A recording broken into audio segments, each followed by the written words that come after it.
جب وہ لوگ پہنچے اس نے بڑی آؤ بھگت کی، ان کی بٹھایا اور ان سے کہا کہ آپ تو مرزوق ہیں، آپ لوگ تو مرزوق ہیں، اور یہ چنا قبیلے، آپ نے نام سنا ہوگا، چنا قبیلے کے لوگ تھے سندھ میں. تو محمد بن قاسم نے کہا آپ تو مرزوق ہیں. انہوں نے کہا اس کا کیا مطلب؟ اس نے کہا کہ یہ جن کو اللہ تعالیٰ رزق کی فراہمی دیتا ہے وہ مرزوق ہوتے ہیں. تو آج تک وہ چنا قبیلے اپنے آپ کو مرزوق بھی کہتے ہیں.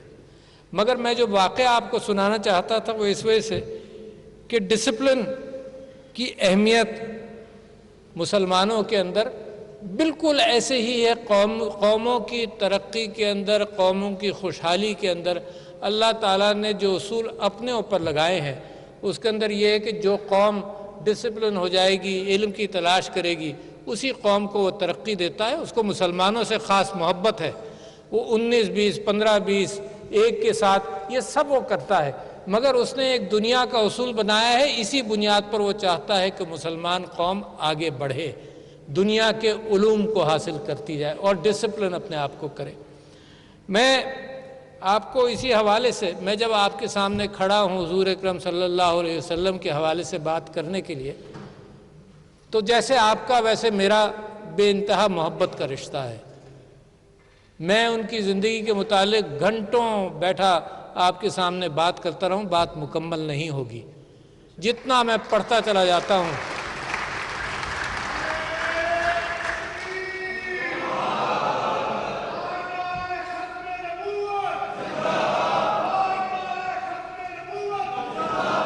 اور حضور اکرم صلی اللہ علیہ وسلم کی سیرت اسوہ حسنہ اور ان کی سیرت کے اعتبار سے انسان ان کی زندگی میں متاثر ہوتے رہے، اس کے بعد متاثر ہوتے رہے، جس نے قصہ سنا وہ متاثر ہوتا رہا. تو مجھے کچھ دنوں پہلے میں ایک واقعہ پڑھ رہا تھا ہارون رشید کا، خلیفہ ہارون رشید کا، کہ وہ خطبہ دے رہے تھے اور پہلا حصے کے بعد جب وہ بیٹھے تو ایک آدمی کھڑا ہوا اور اس آدمی نے کہا تم تو انصاف نہیں کرتے، تمہارے ہاتھ میں انصاف نہیں ہے. تم لوگوں کے پاس جو امانتیں آتی ہیں، جیسے میرے نبی صلی اللہ علیہ وسلم صبح آتی تھی بحرین سے کچھ پیسے آئے، شام تک گھر جانے سے پہلے وہ سب بانٹ دیا کرتے تھے. اس نے کہا کہ تم انصاف نہیں کرتے، تمہارا اپنا کردار اس قابل نہیں ہے. اچھا یہ بڑا خلیفہ، اس کو یہ بھی خیال تھا کہ وہ بادشاہ بھی ہے، ملوکیت کا زمانہ شروع ہوا تھا. اس کو بڑا غصہ آیا، اس نے اس آدمی کو گرفتار کر کے اور امام یوسف جو قاضی تھے، امام یوسف کے سامنے اس بات کو رکھا. اور امام یوسف وہ قاضی تھے، آپ کو یاد ہوگا، آپ لوگ مجھ سے زیادہ علم رکھتے ہیں، آپ کو یہاں پر میزبان نے یہ بات کہی کہ وہ منصب کے اعتبار سے کوئی منصب کو بہتر کرتا ہے. تو مجھے اپنے متعلق تو پورا یقین ہے کہ میں ایک چھوٹا آدمی ایک بڑے منصب پر پہنچا ہوا ہوں. مجھے کوئی شک نہیں، ایک لمحے کے لیے خیال نہیں ہوتا میں ایک چھوٹا آدمی ذمہ داری کے اعتبار سے ایک منصب پر.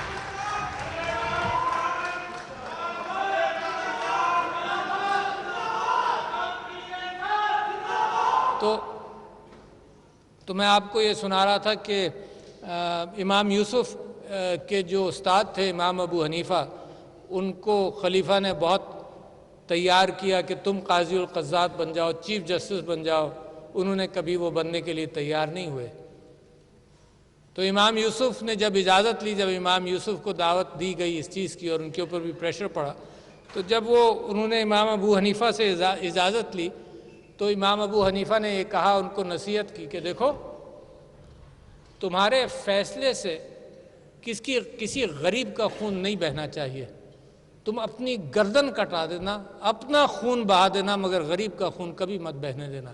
اس ہدایت کے بعد امام یوسف جو تھے وہ قاضی بن گئے. تو ہارون رشید نے جب امام یوسف کے سامنے یہ بات رکھی اور بڑے غصے میں اس نے کہا کہ یہ آدمی کھڑا ہوا اور اس نے یہ بات کہی اور اس طرح سے کہا،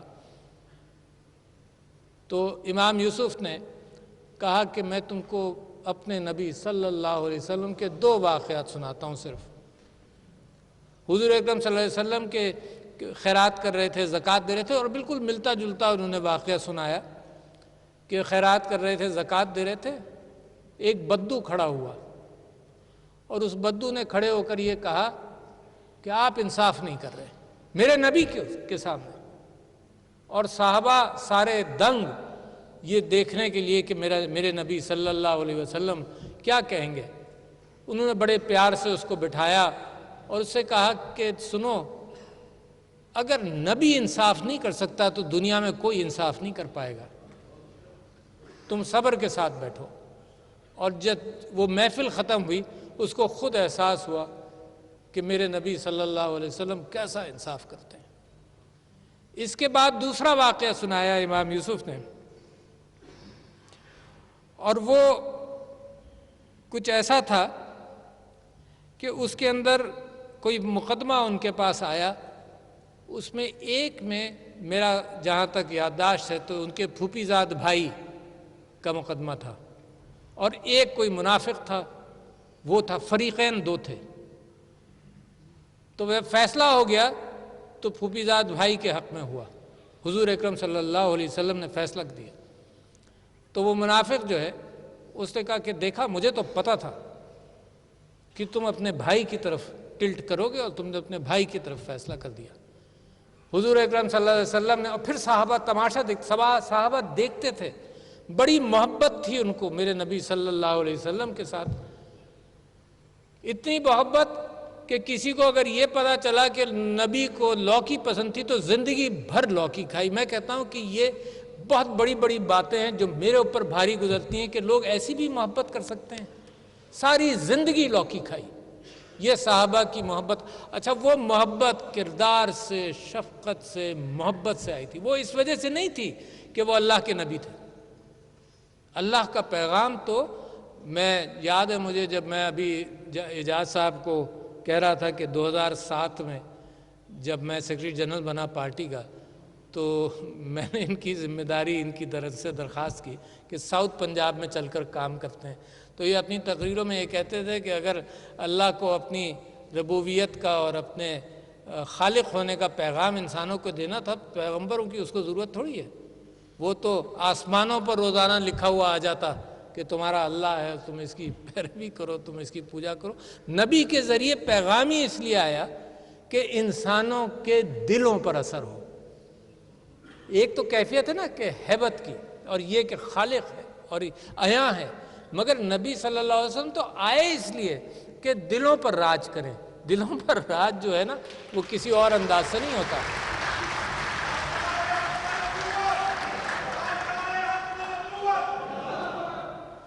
تو میں اس کے اندر جو یہاں بیٹھے آپ لوگوں کی باتیں سنتے سنتے جو مجھے یاد آتا رہا، اس کے میں نکات لکھتا رہا اور اپنے بکھرے ہوئے خیالات کو یکجا کرنے کی کوشش کی کہ آپ کے سامنے کچھ باتیں بیان کر سکوں۔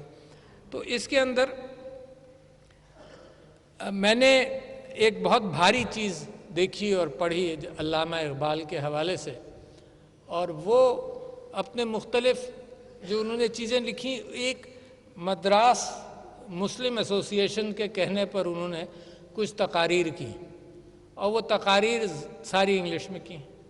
دو قومی نظریہ کے اوپر جو 1930 میں الہ آباد میں علامہ اقبال نے تقریر کی، وہ بھی انگلش میں کی، کیونکہ ان کے سامنے جس کو پیغام دینا تھا وہ تو انگریز دان تھے نا، برٹش، ان کے لیے۔ تو reconstruction of religious thought in Islam کے اندر علامہ اقبال ایک بہت بڑی بات کہتے ہیں، اور یہ کہتے ہیں کہ انسان کے اوپر قرآن کا نزول، یعنی مسلمان وہ جب ہوتا ہے اس کا پرفیکشن یہ ہے کہ جیسے میرے نبی صلی اللہ علیہ وسلم کا قرآن کا نزول ہوا، انسان پر بھی جب تک اس انداز سے نہیں ہوگا تو وہ مسلمان نہیں بنتا، اسی انداز سے۔ اچھا، اور اس کی بہت بھاری بات ہے یہ کہ اسی انداز کا مطلب یہ کہ اگر آپ کو یاد ہے آپ کے بزرگوں کی بات، آپ اپنی بات سوچ لیجئے کہ قرآن آپ نے بچپن میں بھی پڑھا ہوگا، پھر بھی پڑھا ہوگا، ساری عمر کہیں نہ کہیں پڑھتے رہے ہوں گے، اس کا نزول کا انداز بھی بہت ہی انوکھا ہے، کیونکہ میرے اوپر بھی وہی ہوا تو میں جانتا ہوں آپ کے اوپر بھی وہی ہوگا کہ کبھی پڑھا، کسی صورت نے بڑا اثر کیا کہ دیکھو یہ تو بالکل میرے لیے آئی ہے، پھر 10 سال بعد کوئی اور صورت سامنے آئی، پھر خیال ہوا کہ بھئی یہ صورت تو میں نے پہلے پڑھی تھی مگر اس کا اثر جو ہے وہ میرے اوپر اب نازل ہوا۔ حالات کے اعتبار سے، موقع کے اعتبار سے، زندگی کے اعتبار سے اس کا نزول ہوتا رہتا ہے۔ تو میں آپ کے سامنے یہ بات رکھنا چاہتا ہوں جو اعجاز صاحب نے بھی کی اور مختلف یہاں لوگوں نے بات کہی کہ ناموس رسالت کے حوالے سے جو اقبال نے محسوس کیا، اس نے اقبال جب باہر گئے 3-4 سال میرے خیال سے 1906 سے لے کر 1909 تک باہر گئے، پی ایچ ڈی بھی کیا، اور باہر رہ کر ان کو 3-4 چیزوں کا احساس ہوا، اور وہ 4 چیزوں کے اندر کچھ چیزیں پوری ہو گئیں جو علامہ اقبال نے کہی تھی کچھ پوری ہونی ہے۔ پہلی چیز تو ان کو یہ نظر آئی باہر جا کر، یہ یہاں اب تو خیر آپ لوگ ٹیلی ویژن دیکھ کر آپ کے اوپر بھی وہی اثر ہو جائے گا، مگر اس زمانے کا نہ ٹیلی ویژن ہوتا تھا تو کوئی بات اڑتی خبریں آ جاتی تھیں، اخبار بھی ایسی پابندی سے تصویروں کے ساتھ نہیں چھپتے تھے، پتہ تھوڑی چلتا تھا کہ کیا کس نے کیا ترقی کر لی۔ ہندوستان کا جو مسلمان تھا وہ بھی بڑا ترقی یافتہ تھا جب تک اس کا زوال نہیں ہوا تھا۔ اور میں آپ کو مثال دیتا ہوں کہ جہانگیر بادشاہ جو تھا اس کے پاس انگلینڈ کا ایمبیسڈر آیا برطانیہ کا، اور بہت بڑی قوت تھی برطانیہ، مگر ہندوستان بھی بہت بڑی قوت تھی۔ آپ کو تعجب ہوگا یہ سن کر، یہ ولیم ڈیلرپل نے اپنی کتاب میں بھی یہ واقعہ لکھا، اور اس نے کہا کہ 3 سال لگے اس ایمبیسڈر کو بادشاہ سے ملنے میں، 3 سال اپوائنٹمنٹ کے اندر۔ یہ حال تھا مسلمان کا۔ تو علامہ اقبال کو سب سے زیادہ افسوس یہ ہوا جب وہاں کی ترقی دیکھی تو ان کو ایک تو ترقی سے بڑے متاثر ہوئے، رینیسانس دیکھا، ساری فلسفیوں کو پڑھا، گوئٹے کو پڑھا، بہت سارے فلسفیوں کو، ایمانوئل کانٹ کو پڑھا، اور ان فلسفیوں کو پڑھنے کے بعد ساتھ ساتھ انہوں نے دیکھا کہ انڈسٹریل ریولوشن آ گیا اور مسلمان ہندوستان کا اور مسلمان دنیا کا زوال پذیر ہے۔ تو 2 چیزیں دیکھیں، ایک تو مغرب نے کتنی ترقی کر لی، اور دوسرے مسلمان ساری دنیا کا زوال پذیر، اور تیسرے یہ کہ مطمئن ہے وہ اپنے زوال پر، اور وہ لڑنے مرنے کو تیار ہو جائے گا ساری باتوں پر، مگر جو اس کا اصل کام ہے کہ علم حاصل کرنا اور ترقی کرنا، اس پر نہیں جائے گا۔ اور چوتھے یہ کہ مسلمانان ہندوستان کا مسئلہ سیاسی بالکل الگ تھا، جو 2 قومی نظریے کے بعد ان کی پہلی تقریر تھی اس ہندوستان پاکستان کے اندر، جہاں 2 قومی نظریے کی اچھی طرح سے بات رکھی گئی۔ تو میں یہ سمجھتا ہوں، اور انہوں نے جب بھی یہ کہا کہ وہ 2 قومی نظریہ آپ جانتے ہیں، میں آپ کے علم کے اندر کوئی اضافہ نہیں کر سکتا، اس کے اندر آج جو بات پوری ہوتی نظر آتی ہے وہ اسی وجہ سے ہوتی نظر آتی ہے۔ تو میں بات کر رہا تھا آپ کے ساتھ قرآن کے نزول کی اور حضور اکرم صلی اللہ علیہ وسلم کے اسوہ حسنہ کے اعتبار سے، اور جس طرح سے اقبال نے کہا کہ ہم سب کے اوپر قرآن کا نزول ایسے ہی ہونا چاہیے جیسے نبی کے اوپر ہوا، وہ ویسے تو نہیں ہو سکتا، اس کا عشر اشیر بھی ہو جائے تو ہماری اسلام کے اندر ہمارے جو وجود ہے وہ بہت بہتر ہو جائے۔ کسی نے کیا خوب کہا کہ یہ تو مذاقاً کہا، میں معذرت کے ساتھ یہ مذاق آپ کے سامنے رکھ رہا ہوں مگر اس میں اہمیت مجھے نظر آئی۔ اس نے مذاقاً یہ کہا یہ تو شکریہ ادا کیجئے کہ چائنا کا کہ وہ ہرے بلب اور لڑیاں بنا دیتا ہے تو نبی کے ساتھ محبت کا اظہار ہم پبلکلی کر دیتے ہیں، مگر اپنے کردار سے بڑی کسر نظر آتی ہے۔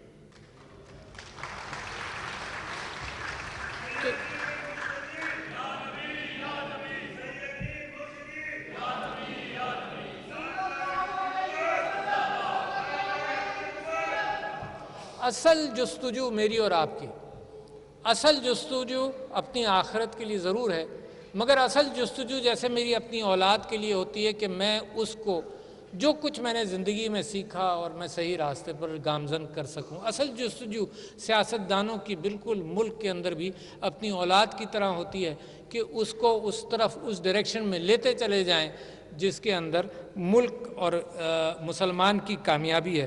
میں حضور اکرم صلی اللہ علیہ وسلم کے حوالے سے آپ سے بات کر رہا تھا کہ جب بھی کوئی بات پڑھتا ہوں تو مجھے اندازہ ہوتا ہے ہر چیز انوائرمنٹ کے اعتبار سے میرے نبی صلی اللہ علیہ وسلم کی احادیث، پانی کے لیے کہ احتیاط کرو، دریا کے پاس بھی وضو کرتے ہو، یہ اس زمانے کی بات ہے جب پانی دریا میں بہت تھا، کوئی کمی نہیں تھی، جب کہ یہ بات بڑی اہمیت رکھتی ہوگی، لوگوں کی سمجھ میں نہیں آئی ہوگی، جب اس کا نزول میرے اوپر اب ہو رہا ہے اس بات کا، مگر وہ کس زمانے میں، جب تو ضرورت نہیں تھی اس بات کی، اس زمانے میں میرے نبی صلی اللہ علیہ وسلم پیڑ لگانے کے اعتبار سے کتنی مرتبہ لوگوں کو انہوں نے کہا کہ لگاؤ اور اس سے ثواب ہوگا، تمہیں ثواب ملے گا۔ آج اس بات کا نزول میرے پاکستان پر ہوتا ہے۔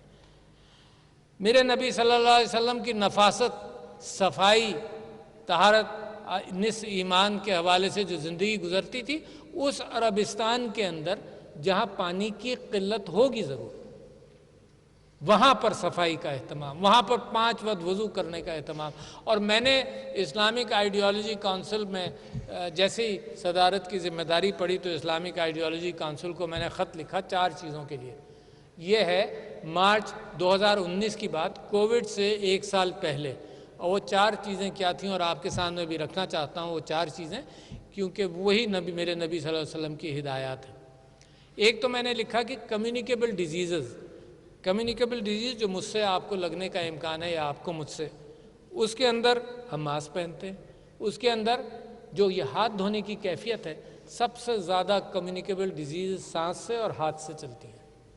تو لہٰذا وضو کرنے کے اعتبار سے میں نے اسلامک آئیڈیالوجی کے کونسل کو کہا کہ ائمہ کی توجہ اس طرف لائی جائے کہ اچھی طرح سے وضو دیں کروائیں لوگوں سے، تاکہ کمیونیکیبل ڈیزیزز ہمارے ہاں ڈیسینٹری، کولرا، یہ سب چیزیں نہیں ہوں گی۔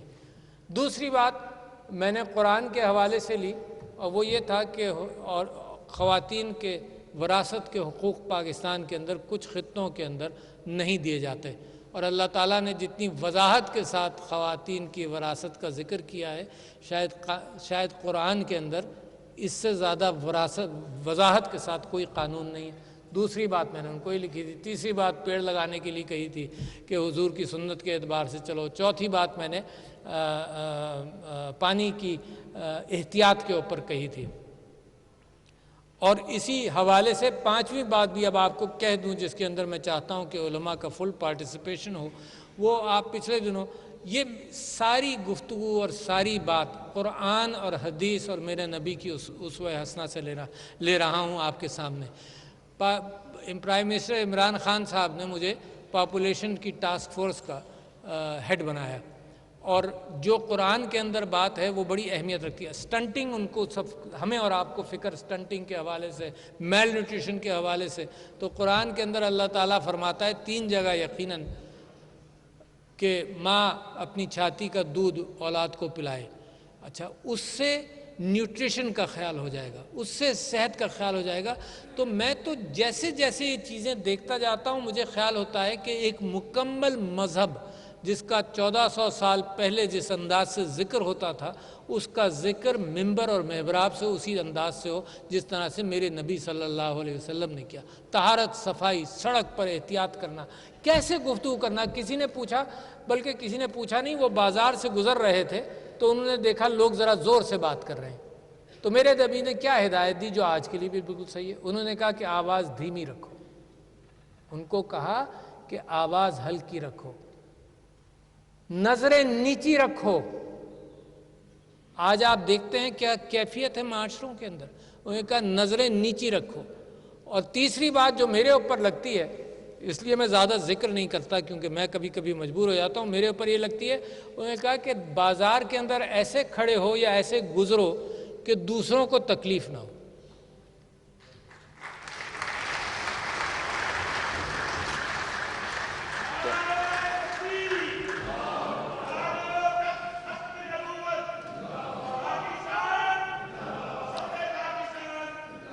لوگ ایسے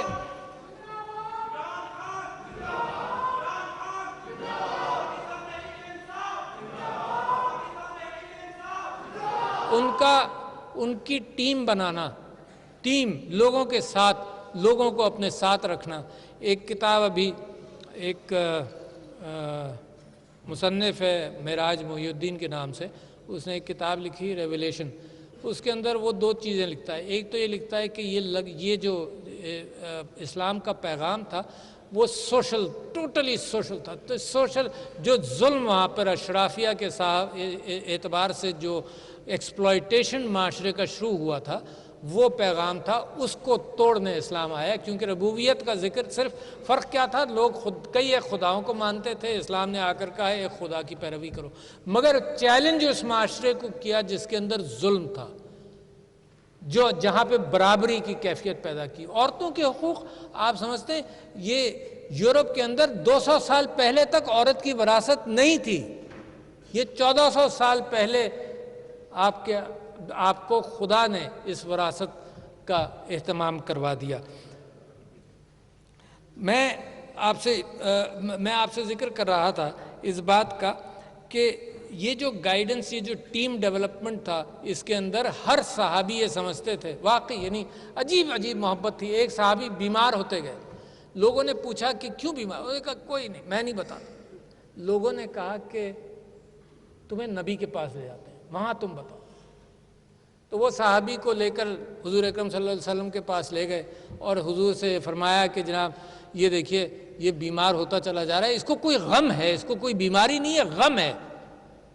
تو صحابی نے کہا کہ جی آپ میری نظروں کے سامنے رہتے ہیں، میں ساری نیکیاں کرنے کی کوشش کرتا ہوں، اور آپ نے فرمایا تھا کہ جنت میں جائے گا جو آدمی یہ کام کر لے گا، یہاں آپ میری نظروں کے سامنے ہیں، میں بیمار اس لیے ہوتا ہوں کہ آپ بھی جنت میں جائیں گے، میں بھی جنت میں جاؤں گا جیسا آپ نے کہا، مگر آپ کہاں میں کہاں، مجھے غم اس بات کا ہے کہ میں آپ کے ساتھ نہیں ہوں گا۔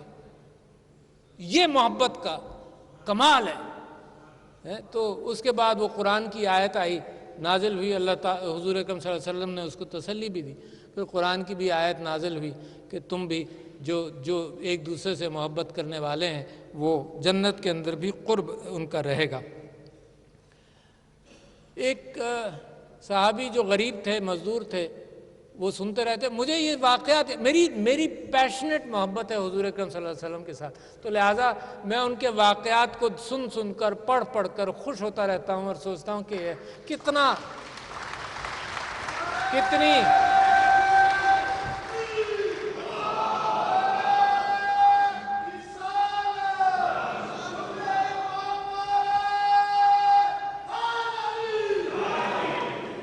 کتنی عظیم شخصیت ہے کہ غریب صحابی حضور کے پاس آئے کہ آپ کے پاس میں یہ گفتگو دیکھتا ہوں کہ خیرات کرو اور اللہ کو قرض کی ضرورت ہے۔ تو ایک صحابی، مجھے تو واقعات یاد آتے جائیں گے، معاف کیجیے گا، میں بھی آگے چلتی چلی جاتی ہے۔ ایک صحابی نے تو یہ کہا کہ میں نے آپ سے سنا کہ اللہ کو قرض کی ضرورت ہے، تو حضور نے کہا کہ ہاں تم نے سچ سنا، میں نے یہی کہا، اللہ خود فرماتا ہے کہ مجھے قرض کی ضرورت ہے۔ تو انہوں نے کہا کہ آپ اپنا ہاتھ میرے ہاتھ میں دیجئے، اور انہوں نے ہاتھ بڑھا کر حضور کا ہاتھ اپنے ہاتھ میں لیا، اور انہوں نے پھر پوچھا کہ اللہ کو قرض کی ضرورت ہے؟ حضور نے فرمایا ہاں اللہ کو قرض کی ضرورت ہے۔ تو صحابی نے یہ کہا کہ میرے پاس باغ ہے، 600 500 یا 600 اس میں پیڑ ہیں، یہ باغ میں نے اللہ کو قرض پہ دیا۔ اور گھر گئے اور باہر سے آواز دی اپنی اہلیہ کو کہ میرا سودا ہو گیا اللہ سے، اور میں نے یہ باغ دے دیا، اور گھر بیچ میں تھا باغ کے، اپنی بیوی سے کہا کہ میں نے باغ دے دیا، اور بیوی بھی کتنی طاہر ہوگی، کتنی صاف، کتنی اچھی، کہ اس نے بھی وہیں سے آواز دی کہ بچوں تیار ہو، یہ گھر جو ہے اور یہ باغ جو ہے یہ تمہارے ابا نے اللہ کو قرض میں دے دیا۔ یعنی یہ ایک نبی کی بات کہ منہ سے نکلی، اور لوگ اپنی اپنی جائیدادیں سب کچھ زندگی میں جو کمایا تھا وہ دے دیتے تھے۔ تو ایک غریب آدمی آیا ان کے پاس، اور انہیں کہا کہ جی میں آپ سے یہی سنتا رہتا ہوں، اور بڑے بڑے حضرت عثمان اور یہ سب لوگ اپنی مال و دولت کے اعتبار سے آپ کی خدمت میں پیش کرتے ہیں، میں تو غریب آدمی، میرے لیے کہاں وہ راستے جو عثمان کے لیے، حضرت عثمان کے لیے رضی اللہ عنہ کے لیے آپ اور یہ سب۔ تو حضور نے کہا کہ تم کیا کرتے ہو؟ اس نے کہا کہ جی میں تو مزدور آدمی ہوں۔ تو انہوں نے کہا کل مزدوری لے کر میرے پاس آنا۔ تو وہ مزدوری کر کے دوسرے دن حضور کے پاس پہنچا، تو حضور نے کہا اس میں سے کچھ حصہ الگ کر سکتے ہو؟ تو اس نے کہا ہاں تھوڑا سا تو الگ کر سکتا ہوں۔ تو حضور نے کہا کہ تمہارے لیے بھی اللہ کی طرف کے راستے عثمان جیسے ہی بڑے بڑے راستے ہوں گے۔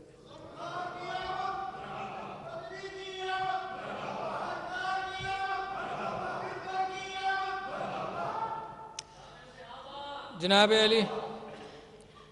علی میں ٹیم بنانے کے اعتبار سے ہمیشہ کوشش کرتا رہا، اپنی پارٹی کے اندر بھی لوگوں کو ساتھ لے کر چلتا رہا۔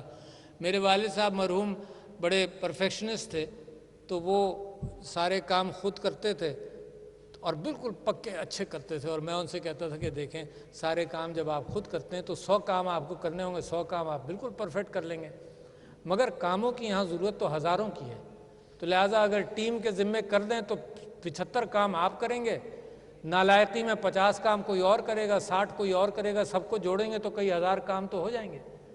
تو ٹیم بنانے کی جو کوشش ہے اس کے اندر سب سے بڑا ٹیم بنانے والا میرے آخری نبی صلی اللہ علیہ وسلم سارے لوگوں کو کس طرح سے جمع کرتے تھے۔ تو معراج محی الدین کا میں ذکر کر رہا تھا، اس نے یہ لکھا کہ ہر صحابی کو یہ خیال ہوتا تھا کہ سب سے زیادہ محبت میرے نبی کو مجھ سے ہے، ہر صحابی یہ سمجھتا تھا کہ سب سے زیادہ محبت۔ اچھا اب یہ کتنی اچھی بات ہے، جیسے اولاد نہیں ہوتی، اولاد کو بھی یہ کبھی کبھی یہ خیال آ جاتا ہے کہ اس سے زیادہ محبت ہے اور اس سے زیادہ محبت ہے، اور کہاں بڑے بڑے لوگ، بڑے طاقتور لوگ، بڑے میچور لوگ، ان کو یہ خیال ہو کہ میرے نبی کو سب سے زیادہ اگر محبت ہے تو مجھ سے محبت ہے۔ اس طرح سے ٹیم بنتی ہے، اور لہٰذا انہوں نے جو ٹیم بنائی اس کو آپ نے دیکھا کہ کئی سو سال تک حکمرانی بھی کی، دلوں میں اثر بھی کیا، اور آج بھی دلوں پہ اثر کرتا ہے۔ تو یہ چند باتیں جو میں آپ کے سامنے رکھنا چاہتا تھا۔ ہر ایک سے مشورہ کرتے تھے، ہر ایک سے رائے لیتے تھے۔ میں نے پچھلی مرتبہ شاید یہیں پر ذکر کیا، کہیں اور مجھے ایک حدیث یاد آئی کہ صفائی کا اتنا اہتمام کرتے تھے، پبلک صفائی، لہٰذا میں آپ لوگوں سے کہتا ہوں کہ آپ بھی اتنا ہی اہتمام کریں جتنا حضور اکرم صلی اللہ علیہ وسلم پبلک صفائی کا اہتمام کرتے تھے۔ تو ایک دن لکڑی لے کر مسجد نبوی کی دیوار سے کچھ کھرچ رہے تھے اور آواز دے رہے تھے کہ کوئی ہے، تو کوئی بچے تھے وہاں پر پہنچے، انہوں نے کہا جی عطر لے آؤ، میرے نبی صلی اللہ علیہ وسلم نے حکم دیا عطر لے آؤ۔ تو وہ بچے نے پوچھا کہ آپ کیا کر رہے ہیں؟ تو انہوں نے کہا عطر لے آؤ۔ تو عطر لے کر آیا، جب عطر لے کر آیا تو انہوں نے دیوار پر، مسجد نبوی کی دیوار پر چھڑکا۔ تو بچے نے پوچھا کہ آپ کیا کر رہے تھے؟ تو حضور اکرم صلی اللہ علیہ وسلم، یہ نبی ہیں صلی اللہ علیہ وسلم، لیڈر ہیں وہاں کے، اور مسجد کی دیوار پر انہوں نے کہا یہ کہ کوئی تھوک کر چلا گیا تھا، اس کا بلغم چپک گیا تھا، تو میرے نبی صلی اللہ علیہ وسلم نے اپنی لکڑی سے اس کو صاف کیا۔ یہ ہے طہارت، یہ ہے صفائی، یہ ذات کے ساتھ، نفس کے ساتھ اپنی ایک طہارت، وہ کہ جسمانی طہارت، ایک روحانی طہارت، ایک پاکیزگی خیالات، ان سب کے حوالے سے میں سمجھتا ہوں کہ کوئی اس سے بڑا میری نظر میں، نہ آپ کی نظر میں کوئی ایسا، لہٰذا یہ سارے واقعات اس بات کی تیاری کرتے ہیں کہ ریاست مدینہ کا تصور ہے کیا،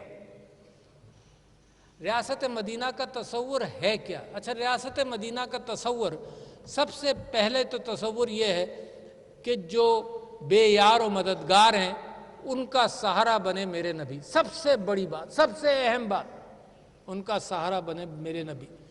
میرے نبی صلی اللہ علیہ وسلم نے درگزر کے حوالے سے جو یہاں پر کچھ واقعات کا ذکر ہو، آپ کے ذہن میں بھی بہت سارے ہوں گے کہ کس طرح سے وہ معاف کر دیا کرتے تھے۔ کس نے کوڑا پھینکا، کسی نے پتھر مارے۔ مکے کا ذکر ہے کہ حضور کی طرف پتھر پھینکے گئے، مارے گئے، تو 2 یہودی کسی دوسرے شہر سے آئے تھے اور وہ اس تلاش میں تھے کہ جس نے دعویٰ کیا ہے اسلام کا اس کو جا کر دیکھیں تو صحیح۔ تو انہوں نے دیکھا کہ ایک آدمی، یقیناً میرے نبی کا ذکر ہے، ایک آدمی آگے جا رہا ہے، بچوں نے پتھر بھی مارا، ان کو لگا بھی، گرے بھی۔ تو دونوں نے، یہودیوں نے آپس میں یہ بات کی کہ اگر یہ سچا نبی ہے تو یہ ابھی ہاتھ اٹھائے گا اور اللہ ان کو سزا دے گا جنہوں نے نبی کے ساتھ یہ حرکت کی۔ اور وہ کیا دیکھتے ہیں کہ حضور اکرم صلی اللہ علیہ وسلم ہاتھ اٹھا کر اللہ تعالیٰ سے دعا کرتے ہیں کہ ان کو معاف کر دے جنہوں نے پتھر پھینکا میرے اوپر۔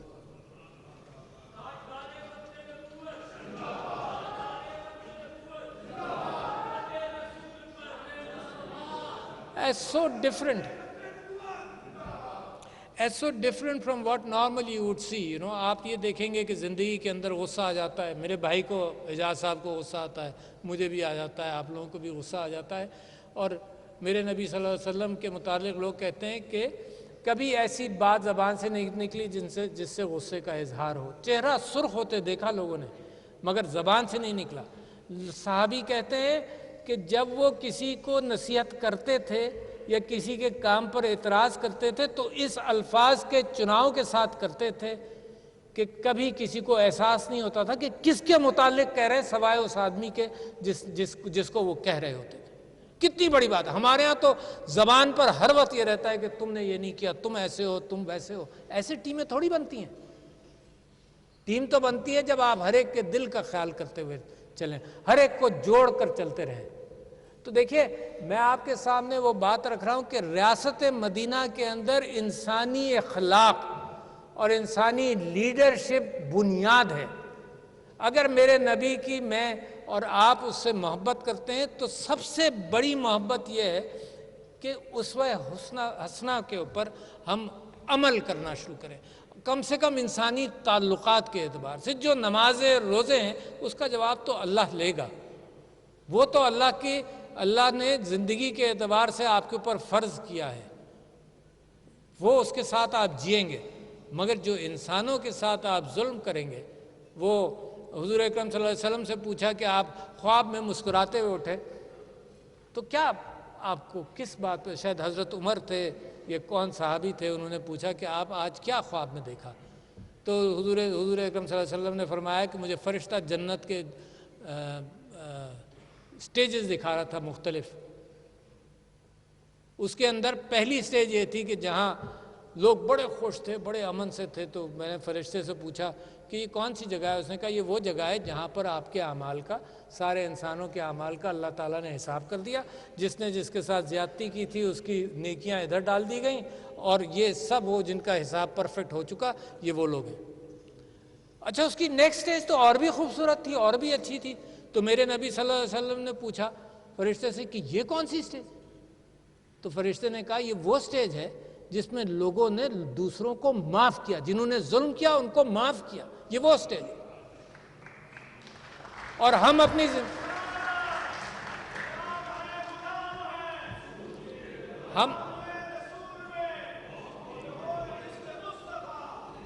اپنی زندگیوں کے اندر لوگوں کو معاف کرنے کے لیے تیار ہی نہیں ہے. جس نے ایک مرتبہ کر دیا میں تو اس کو معاف ہی نہیں کر سکتا. زندگیاں گزار دیتے ہیں اسی انداز سے گزرتے ہوئے. تو کیا محبت ہے؟ معاف کس کو کرتے ہیں؟ آپ دیکھو، بڑی اچھی میں آپ کو مثال دوں. معاف آپ کس کو کرتے ہیں؟ معاف اپنی اولاد کو کرتے ہیں مسلسل. تو لہٰذا وہ جو خون کا رشتہ کہلاتا خون کا رشتہ ہے، وہ بنتا اس بنیاد پر ہے کہ وہ بچوں کی غلطیاں، بچوں کو پیشاب پخانہ صاف کرتے رہے، بچوں کی غلطیوں کو درگزر کرتے رہے. محلے کے بچوں کی غلطیوں کو درگزر نہیں کرتے آپ، اپنے بچوں کی غلطیوں کا سارا جسٹیفیکیشن آپ کے ذہن میں ہوتا ہے، وہاں بانڈ بنتا ہے. اسی طرح سے اگر معاشرے کے اندر عفو اور درگزر کی کیفیت پیدا کریں، معاف کرنے کی کیفیت پیدا کریں تو یہ معاشرہ مضبوط ہوتا جائے گا. جیسے ریاست مدینہ اس کا نام ہے کہ جو دبا ہوا طبقہ ہے اس کو اٹھانا. ریاست مدینہ اس بات کا نام ہے کہ احساس پروگرام جیسا پروگرام کرنا جس کے اندر افورڈ کر سکتے ہو نہ کر سکتے ہو مگر اس کا اہتمام کیا کہ غریب کو اٹھایا. ریاست مدینہ اس بات کا نام ہے کہ انصاف کرنے کی کوشش کرتے رہنا. جیسے جو میرے نبی کو لوگ چیلنج کر سکتے تھے وہ ریاست مدینہ ہے کہ جہاں ریاست کو لوگ خود چیلنج کرتے رہیں کہ انصاف نہیں ہو رہا، انصاف کی کوشش کرو. معاشرہ خود انصاف کی کوشش کرے. یہ بچیوں کے ساتھ نوکریاں کروانا، گھروں کے اندر اپنے بچوں کو کے ساتھ رکھتے ہوئے یہ بچے پڑھ رہے ہیں، بچے اسکول جا رہے ہیں، آپ لوگ کھاتے پیتے لوگ ہو، اس بات کا اہتمام کریں کہ وہ دوسرے ملازم بچیوں کے ساتھ وہ سلوک کریں، یا تو رکھیں نہیں، یا رکھیں تو اپنے بچوں جیسا سلوک کریں. ریاست مدینہ اس کا نام ہے.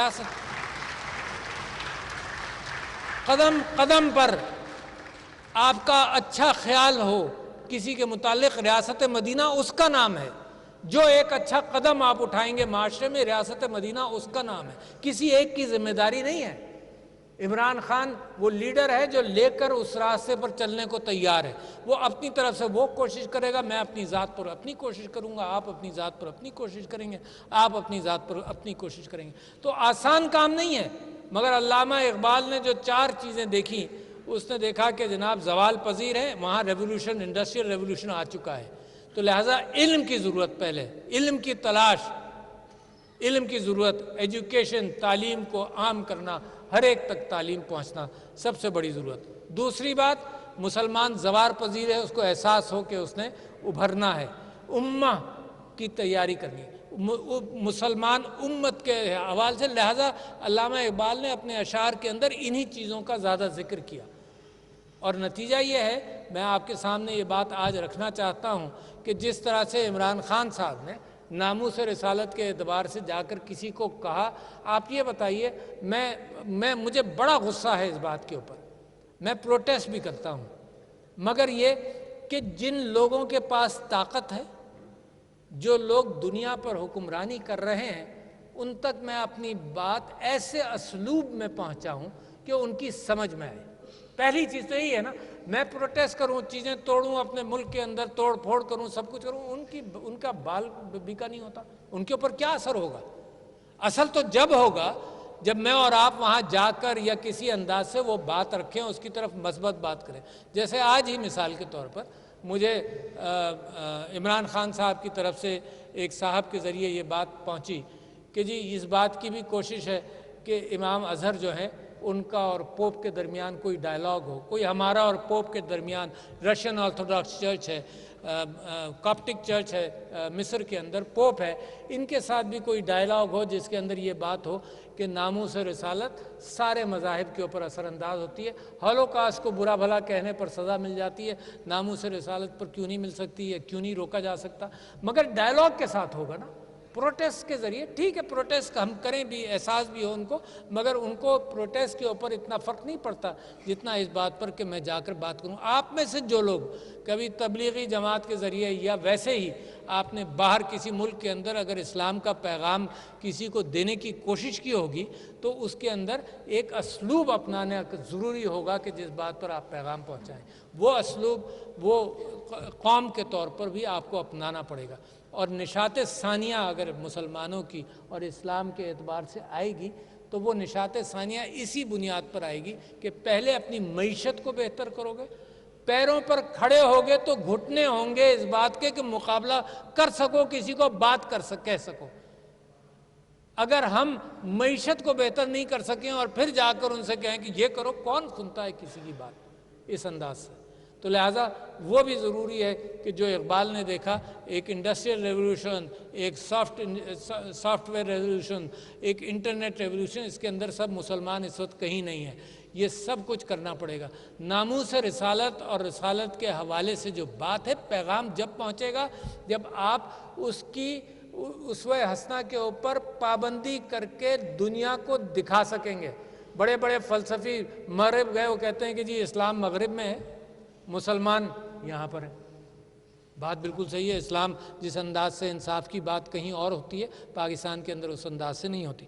تو لہٰذا میرے دوستوں اور بھائیوں، میں سمجھتا ہوں کہ حضور اکرم صلی اللہ علیہ وسلم کی وجہ سے جو رحمتیں ہم پر نازل ہوتی رہتی ہیں، وہ وہی اسپرٹ ہے. اگر آپ نے یہ اہتمام کیا اپنی خیرات کے ذریعے کہ کووڈ کے اندر لوگوں کا خیال کیا، حکومت نے خیال کیا، تو نتیجہ یہ ہوا کہ اللہ کی رحمت اسی وجہ سے شاید آئی ہو، شاید کہ ہماری یہ نیکیاں اللہ کو پسند آ گئی. تو وہ جو ڈائریکشن ہے، وہ ڈائریکشن اسلام سے ہٹ کر ہو نہیں سکتا. پاکستان کا ڈائریکشن، پاکستان ایک عام سٹیٹ نہیں ہے، ورنہ پاکستان کی ضرورت کیا ہے؟ آپ کسی اور ملک میں جا کر بھی اسی طرح سے اگر صرف انصاف کی آپ کو تمنا ہے تو بہت سارے ممالک میں میرے اور آپ کے لیول پر انصاف مل جاتا ہے. پاکستان کا تو مقصد ہے ریاست مدینہ. پاکستان کا مقصد ہے کہ صرف انصاف نہیں بلکہ ایک مکمل انداز سے انسان کا تعلق ریئلزم کے ساتھ ساتھ، سائن کے ساتھ ساتھ، اسپریچولزم کے ساتھ ساتھ، یہ سارے تعلقات کی بنیاد پر ایک مکمل انسان جس جیسی ریاست کے اندر رہ سکتا ہے. اسی وجہ سے میرے نبی کا پیغام جو ہے وہ رحمت العالمین کے حوالے سے سارے عالموں کے لیے یہ پیغام ہے. تو خواتین حضرات، میں اپنے بکھرے ہوئے خیالات آپ کے سامنے اپنی محبت کا صرف اظہار ہی کر رہا تھا. اصل میں ساری زندگی یہ چیزیں آتی جمع کرتا رہتا ہوں، بھول جاتا ہوں، پھر یاد کرتا ہوں، پھر بھول جاتا ہوں، مگر آپ کی محفلوں میں جب آتا ہوں تو کچھ چیزیں زیادہ یاد آ جاتی ہیں. بہت شکریہ آپ کا. السلام علیکم.